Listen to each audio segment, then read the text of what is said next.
स्वागत है आपका न्यूज 18 जम्मू कश्मीर लद्दाख हिमाचल में। मैं हूं विशाल और आप देख रहे हैं कश्मीर न्यूज। एनआईए ने हंदवाड़ा में नार्को टेरर केस में बड़ी कार्रवाई करते हुए 4 लोगों की जायदादों को अटैच किया है।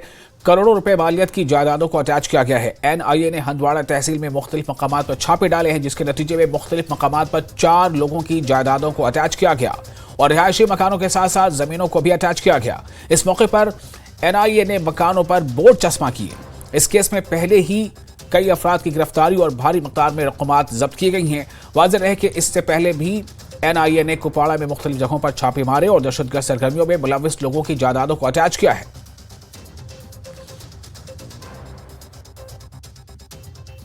नाज़रीन, आज एनआईए की टीम नेशनल इन्वेस्टिगेशन एजेंसी ने हंदवाड़ा के मुख्तलिफ जगहों पर छापामार कार्रवाई की, जिसके तहत उन्होंने कई जायदादों को आज बाज़ाब्ता तौर पर अटैच किया गया। और मेरे पीछे जो आप ये साइन बोर्ड देख रहे हैं, इसी तरह के साइन बोर्ड मुख्तलिफ जगहों पर चस्पा किए गए और जिनमें लिखा गया है कि notice for attachment, this is to inform all members of the public that this double storied residential house falling under खसरा सर्वे नंबर 2068 जरगर मोहल्ला स्टेट तहसील हंदवाड़ा, उन्हें अनलॉफुल एक्टिविटीज में जो भी लोग मुलविस हैं उनके खिलाफ एनआईए की बड़ी कार्रवाई। आज बाज़ाब्ता तौर पर जायदादों को अटैच करने की मुहिम शुरू। और आप देख रहे हैं कि 2 मंजिला इमारत जो है, इससे भी एनआईए ने अटैच किया और इसी के सिलसिले में उन्होंने मुख्तलिफ जगहों पर हंदवाड़ा में छापामार कार्रवाई की। मुख्तलिफ जगहों पर आज जायदादों को अटैच किया गया, जमीनों को अटैच किया गया और बाज़ाब्ता तौर पर एनआईए की तरफ से कड़ा पैगाम। इससे पहले भी जब 370 का एब्रोगेशन हुआ, उसके बाद होम मिनिस्ट्री की तरफ से यह सख्त और कड़ा पैगाम आया कि जो भी लोग मिलिटेंसी से मुलविस हैं या जो भी जो मंशियात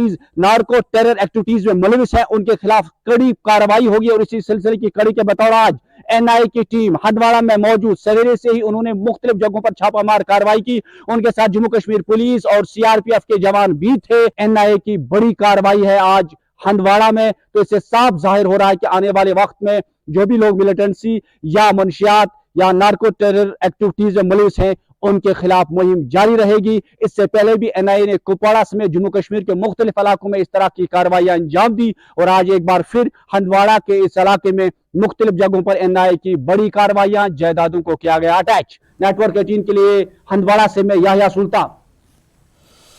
और वजारत दाखिला में लद्दाख को लेकर अहम मीटिंग हुई। मीटिंग में हिस्सा लेने के लिए लेह एपेक्स बॉडी के 3 अरकान पहुंचे। साथ ही लद्दाख के एडिशनल सेक्रेटरी ने भी मीटिंग में शिरकत की। लद्दाख को लेकर बनाई गई सब कमेटी की यह पहली मीटिंग थी। मीटिंग में एपेक्स बॉडी और केडीए के मुतालिबात, लद्दाख को मुकम्मल रियासत का दर्जा देने और छठे शेड्यूल में जिसमें इस लोगों के मुतालबात भी शामिल हैं, सर्विस कमीशन के मुतालबात पर बातचीत हुई। और लद्दाख को मिल सकता है सर्विसेज सिलेक्शन बोर्ड। साथ ही अरुणाचल प्रदेश की तरह लद्दाख के लोगों को 80% रिजर्वेशन नौकरियों में मिल सकता है। मीटिंग में शामिल होने वाले लीडरान से बातचीत की हमारे नुमाइंदे खुर्रम शहजाद ने। होम मिनिस्ट्री में आज लद्दाख को लेकर अहम मीटिंग हुई है। ज्यादा बातचीत के लिए हमारे साथ हैं नेशनल कॉन्फ्रेंस के सीनियर लीडर कमर अली आखून साहब। आज कौन कौन से वो मौजू रहे, इश्यूज रहे जिन पर आपकी चर्चा हुई, बातचीत हुई है? देखिए, हम लोग जो है, क्योंकि पहले जो हमारा मीटिंग हुआ ये हाई पावर कमेटी के साथ जो है, फिर वहाँ पे जो है पूरा तरह से मेंबरों ने जो है बात को रखी। तो अल्टीमेटली ये होगा कि आप लोग जो डिस्कस हम करेंगे, छोटा सा कमेटी कहते थे, सब कमेटी जो है बनाने की जो है वो एक फैसला लिया। उस कमेटी के अंदर जो है फिर हमारा जो है एपेक्स बॉडी के 3 मेंबर और केडीए के भी 3 मेंबर जो है इसमें शामिल थे और बाकी होम मिनिस्ट्री के जो है ऑफिशियल जो है मौजूद थे। आज की मीटिंग की बात कर रहा हूँ, तो ये मीटिंग आज फिक्स थी। आज जो 11 बजे हम लोग को गए और पूरा मीटिंग के अंदर जो है हम सब मौजूद थे, सब के सब जो भी मेम्बरान उसमें रखे थे, उसमें हमारे लद्दाख के जो चीफ सेक्रेटरी एडवाइजर टू तमाम जो लोग थे वो शामिल रहे। एक आप लोग की डिमांड थी स्टेटहुड को लेकर, स्टेटहुड को लेकर कोई बातचीत हुई और दूसरी तरफ जो सर्विस कमीशन को लेकर एक बातचीत थी, पब्लिक सर्विस कमीशन होना चाहिए, जॉब्स मिलनी चाहिए, उस पर मुद्दों पर क्या बात हुई? देखिए, तीनों पॉइंट जो हमने रखे थे, तीनों पे जो है डिस्कशन हुआ। पूरे थर्ड में पूरा तफासिल से जो हमने बात की, चाहे केडीए के मेम्बरान हो और या एपेक्स बॉडी के मेम्बरान हो, उन्होंने भी बात रखी। जो ऑफिशियल थे हमारे होम मिनिस्ट्री के जो है, पूरा आज जो है मैं समझता हूँ कि ये जो आज का मीटिंग था ये पॉजिटिव रिस्पांस था और पूरे पॉजिटिव वे जो है हमारी डिस्कशन चली। चाहे आपके स्टेटहुड की बात हो, चाहे आपके जो है 6 शेड्यूल की बात हो और या पब्लिक सर्विस की बात हो, तो मैं कहता हूँ कि इसमें बेशर्त हमारी हुई। सजाद भाई, कुछ आउटपुट, पॉजिटिव आउटपुट कुछ निकल कर आया है? तमाम इश्यूज पर चर्चा हुई और पॉजिटिव क्या कुछ है? खुर्रम भाई, पॉजिटिव यही है कि लद्दाख के बेरोज़गार जो नौजवान हैं, एक अरसे से वो लोग जॉब्स की मांग कर रहे थे, रिजर्वेशन के इश्यूज थे, इसी तरह पब्लिक सर्विस कमीशन का इशू था, उस पर बी और स्टेट 226 शेड्यूल के इशू पर भी MHA की तरफ से फ़िलहाल पॉजिटिव उनका रिएक्शन है। और कहा यह है कि नेक्स्ट मीटिंग फिर होगी जिसमें लीगल एक्सपर्ट्स शामिल होंगे, हमारे भी और फिर सरकार की तरफ से भी, और वो सब मिल करके बात करेंगे और इस बातचीत को आगे बढ़ाया जाएगा। जॉब्स को लेकर आपने खासतौर से बात की, कितने कदम आप लोग आगे बढ़े हैं और किस तरीके से ये चीज़ें डिस्कस हुई हैं?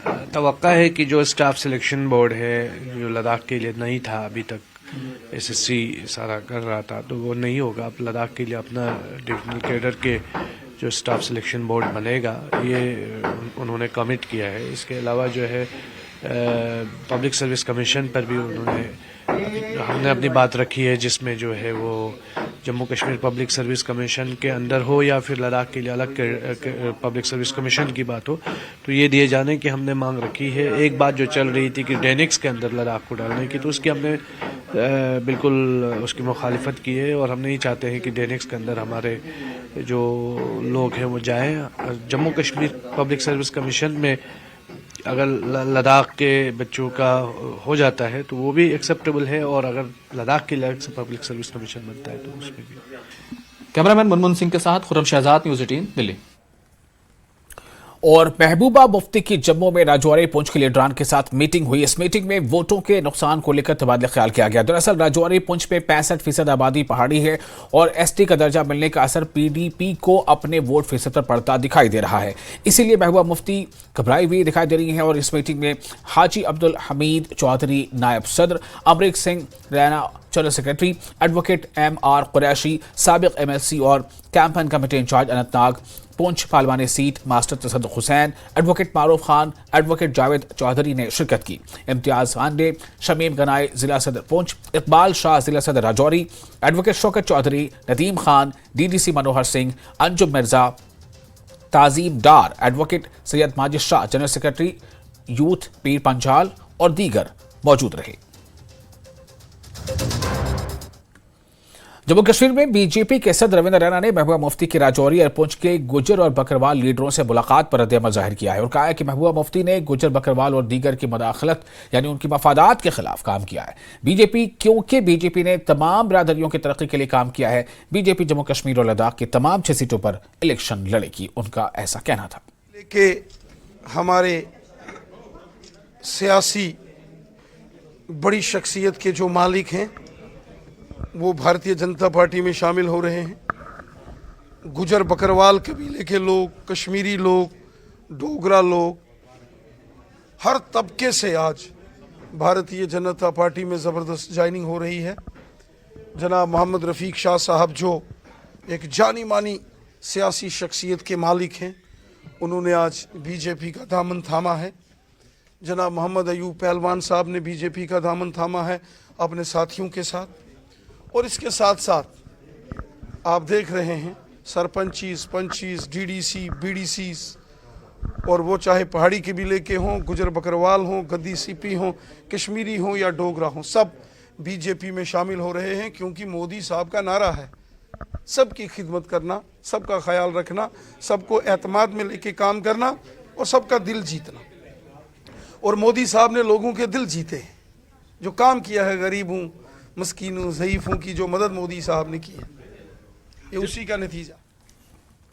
और जम्मू कश्मीर नेशनल कॉन्फ्रेंस के एडिशनल जनरल सेक्रेटरी मुस्तफ़ा कमाल ने एक मरतबा फिर मुतनाज़ा बयान देते हुए आर्टिकल 270 की मनसूखी पर रिलीज हुई फिल्म को बीजेपी का ड्रामा बताया है। उन्होंने कहा कि बीजेपी कुछ वोट हासिल करने के लिए झूठ फैला रही है और झूठ फैलाने का काम कर रही है। मुस्तफ़ा कमाल ने कहा कि फिल्म कश्मीर फाइल की तरह ये फिल्म भी बीजेपी का प्रोपेगेंडा है। मुस्तफ़ा कमाल ने देवेंद्र राणा और गुलाम नबी आज़ाद को भी झूठा करार दिया। मेरे साथ इस वक्त जुड़े हैं शेख मुस्तफ़ा कमाल, additional general secretary Jammu Kashmir national conference. Sir, news 18 से बात करने के लिए शुक्रिया। सबसे पहले सवाल मेरा ये है कि धारा 370 पर एक फिल्म आई है आर्टिकल 370 सिनेमा हॉलों में वो रिलीज हुई है और उसमें कहा गया है उसको हिस्टोरिकल डिसीजन माना गया है जो इसकी रिवोकेशन हुई है धारा 370 की। कश्मीर फाइल्स के बाद ये एक और फिल्म है जिसको प्राइम मिनिस्टर ने खुद यहाँ रैली में भी अप्रिशिएट किया है। उन्होंने कहा कि मैंने सुना है कि ऐसी फिल्म रिलीज हुई है, उसको बड़ा अप्रिशिएट किया है। और कहीं ना कहीं बीजेपी इसको एक मतलब एक तरह से उछाल रही है, क्या कहेंगे? देखिए, जहां तक 370 का ताल्लुक है, इसको जिस तरीके से हटाया गया उस पे आपत्ति है नेशनल कॉन्फ्रेंस की।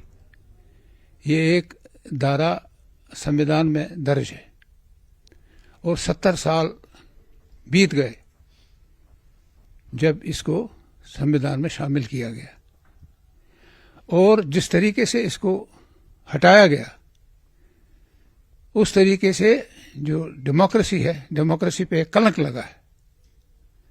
जिन लोगों के लिए ये था, जिन लोगों की लीडरशिप आपके पास मौजूद थी, जम्मू कश्मीर लद्दाख की लीडरशिप, कानो कान उनको खबर नहीं रखी।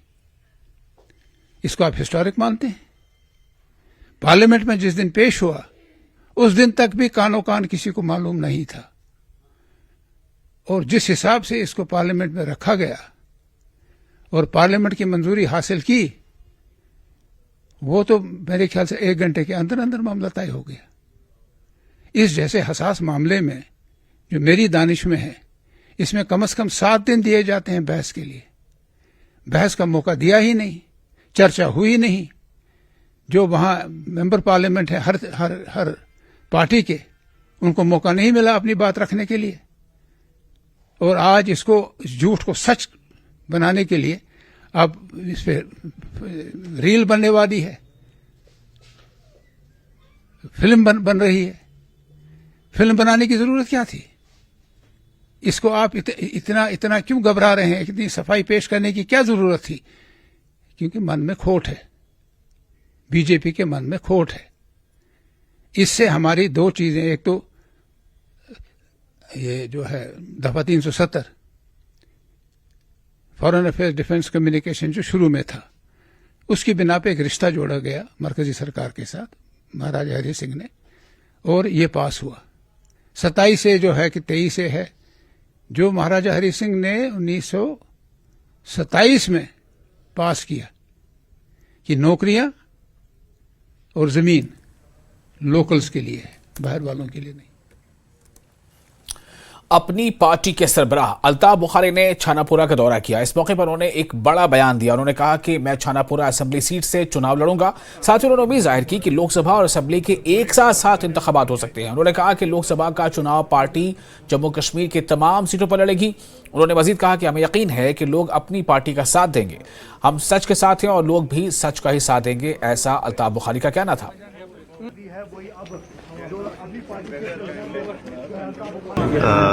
ये भी है कि शायद दोनों इलेक्शन इकट्ठे हो जाएं। उन्होंने कहा है कि we are looking at the possibility कि असेंबली, उसके साथ ही नाम का ऐलान होगा। हम भी तब तक इंतज़ार करेंगे।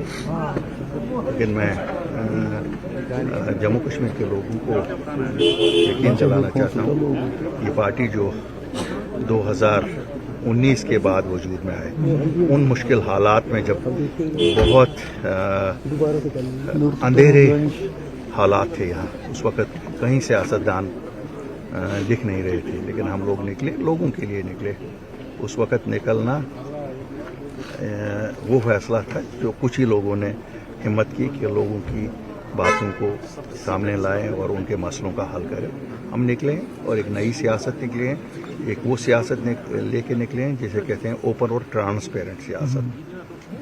मुझे यकीन है कि जम्मू कश्मीर के लोग हमें साथ देंगे और अल्लाह के फजल से अगर असेंबली के इलेक्शन भी हुए, नई सरकार अपनी पार्टी की होगी। और जो हमने ये देखा है पिछले 74 साल में, रिवायती सियासतदानों ने जो के पलंदे लोगों को बोले, उनके मसले मसाइल जो थे उनकी तरफ कभी तवज्जो नहीं दी।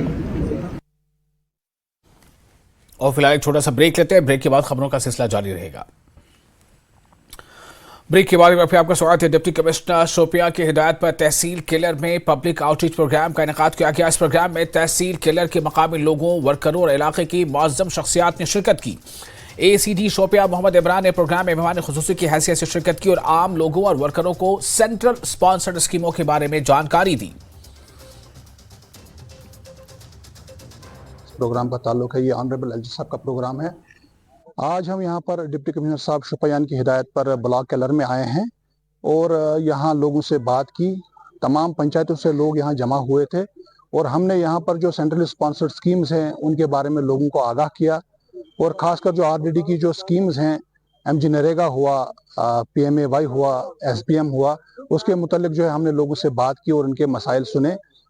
हमें खुशी हुई इस बात पर कि ब्लॉक केलर में जो है ये तमाम स्कीम्स जो हैं बड़ी अच्छी तरह।